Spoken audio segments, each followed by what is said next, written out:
കായംകുളം താലൂക്ക് ആശുപത്രിയിലെ ഡയാലിസിസ് യൂണിറ്റിന്റെ പ്രവർത്തനം കടുത്ത പ്രതിസന്ധിയിലേക്ക്. സാങ്കേതിക ജീവനക്കാരുടെ അഭാവമാണ് പ്രതിസന്ധിക്ക് കാരണം. ടെക്നീഷ്യന്മാരുടെയും സ്റ്റാഫ് നഴ്സിന്റെയും ഒഴിവുകൾ വന്നിട്ടും യഥാസമയം നിയമനം നടത്താൻ ബന്ധപ്പെട്ട അധികൃതർ തയ്യാറായിട്ടില്ല. തെരഞ്ഞെടുപ്പ് പ്രഖ്യാപിക്കുന്നതിന് മുമ്പ് ഒഴിവുകൾ നികത്താൻ ഇന്റർവ്യൂ നടത്തി ലിസ്റ്റ് തയ്യാറാക്കിയെങ്കിലും സബ് കമ്മിറ്റി വിളിച്ചുകൂട്ടി അംഗീകാരം നൽകാൻ നഗരസഭാ ഭരണാധികാരികൾ തയ്യാറാകാത്തതാണ് പ്രതിസന്ധിക്ക് കാരണമെന്ന് നഗരസഭ UDF parliamentary party leader CS ഭാഷ പറഞ്ഞു. കായംകുളം നഗരസഭയുടെ അധീനതയിലുള്ള PK കുഞ്ഞ് സാഹിബ് മെമ്മോറിയൽ സർക്കാർ ആശുപത്രിയിലെ ഡയാലിസിസ് യൂണിറ്റിന്റെ പ്രവർത്തനം കടുത്ത പ്രതിസന്ധിയിലേക്ക് പോകുകയാണ്. സാങ്കേതിക ജീവനക്കാരുടേതടക്കം അഭാവമാണ് പ്രതിസന്ധിക്ക് പ്രധാന കാരണം. ടെക്നീഷ്യന്മാരുടെയും സ്റ്റാഫ് നഴ്സിന്റെയും ഒഴിവുകൾ വന്നിട്ടും യഥാസമയം നിയമനം നടത്താൻ ബന്ധപ്പെട്ട അധികൃതർ തയ്യാറായിട്ടില്ല. 4 ടെക്നീഷ്യന്മാരുടെ ഒഴിവാണ് ഇപ്പോഴുള്ളത്. 4 ഷിഫ്റ്റുകളിലായി പ്രവർത്തിക്കുന്ന ഡയാലിസിസ് യൂണിറ്റിൽ ഒരു ഷിഫ്റ്റിൽ 14 രോഗികൾ പ്രകാരം 56 പേർക്കാണ് ഒരു ദിവസം ഡയാലിസിസ് നടത്താൻ അവസരമുള്ളത്. എന്നാൽ ഇപ്പോൾ 3 ഷിഫ്റ്റുകളിലായി 42 രോഗികൾക്ക് മാത്രമാണ് ഡയാലിസിസ് നടത്തുന്നത്. ബാക്കിയുള്ള രോഗികളാവട്ടെ പുറത്ത് വൻതുക നൽകി സ്വകാര്യ ആശുപത്രികളെയാണ് ആശ്രയിക്കുന്നത്. ഇതിൽ ഭൂരിഭാഗവും പാവപ്പെട്ട രോഗികളാണ്.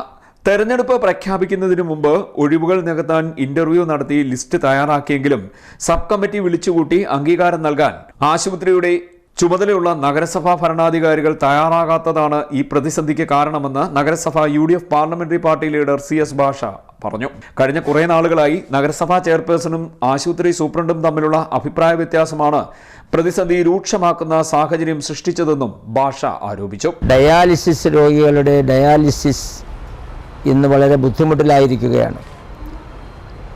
ഒരു ഷിഫ്റ്റിൽ 14 ആളുകൾക്കാണ് അവിടെ ഡയാലിസിസ് ചെയ്യാനുള്ള സംവിധാനമുള്ളത്.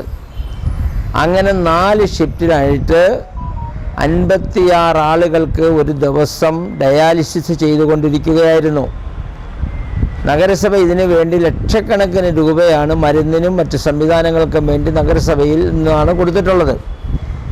എന്നാൽ അവിടെ ഉണ്ടായിരുന്ന 4 ടെക്നീഷ്യന്മാർ അവർ ജോലി മതിയാക്കി പോയതിനാൽ ഒരു സ്ലോട്ട് അവിടെ ചെയ്യാൻ പറ്റുന്നില്ല.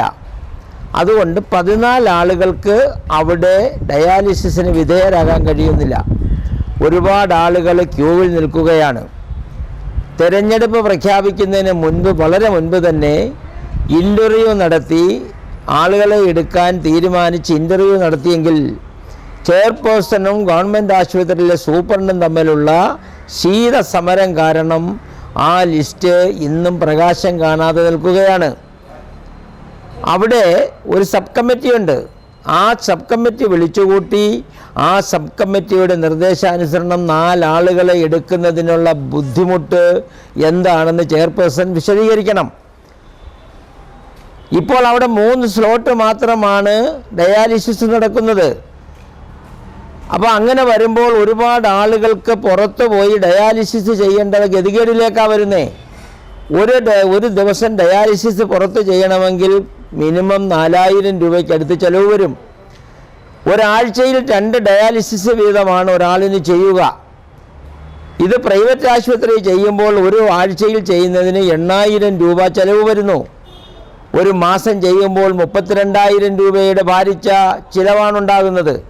പാവപ്പെട്ട നിർധരരായ രോഗികൾക്ക് ഇത് താങ്ങാനാകുന്നതിനപ്പുറമാണ്.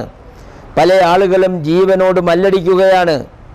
ഈ വിവരം ബന്ധപ്പെട്ട ഭരണാധികാരികളെ അറിയിച്ചിട്ട് ഒരു ചെറുവിരൽ പോലും അനക്കുവാൻ നാളിതുവരെയായി നഗരസഭ ഭരിക്കുന്ന ഭരണാധികാരികൾക്കോ അവരുടെ പാർട്ടിക്കോ കഴിഞ്ഞിട്ടില്ല. കായംകുളം നഗരസഭയിൽ ഇത് പുതുമയല്ല.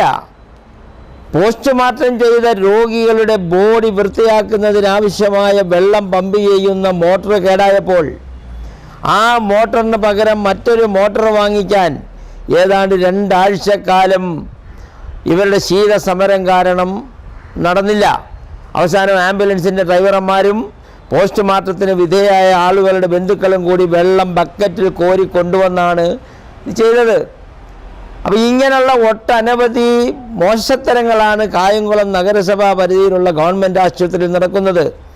ഇത് ഒരു കാരണവശാലും വെച്ചു പൊറുപ്പിക്കാൻ കഴിയത്തില്ല. ഇത് ജനങ്ങളോടുള്ള ഒരു വെല്ലുവിളിയാണ്. കിഡ്നി രോഗികളോടുള്ള വെല്ലുവിളിയാണ്. നഗരസഭ ലക്ഷക്കണക്കിന് രൂപ ചിലവഴിച്ചാണ് ആശുപത്രിയിൽ ഡയാലിസിസ് സംവിധാനം ഒരുക്കിയത്. എന്നാൽ ഭരണപക്ഷത്തിന്റെ പടലപ്പിണക്കം കാരണം ഡയാലിസിസുമായി ബന്ധപ്പെട്ട നടപടികൾ നിഷ്ഫലമായി പോകുകയാണ്. അടിയന്തരമായി ഈ പ്രശ്നത്തിന് പരിഹാരമുണ്ടാക്കാൻ ഭരണപക്ഷം തയ്യാറായില്ല എങ്കിൽ ശക്തമായ സമരപരിപാടികളുമായി മുന്നോട്ട് പോകുമെന്നും സേസ് ഭാഷ പറഞ്ഞു. വിഷയം ഓംബുഡ്സ്മാന്റെ ശ്രദ്ധയിൽ കൊണ്ടുവരുന്നതിനും നടപടി സ്വീകരിക്കുമെന്ന് UDF പാർലമെന്ററി പാർട്ടി ലീഡർ അറിയിച്ചു. CDNet news, Kayamkulam.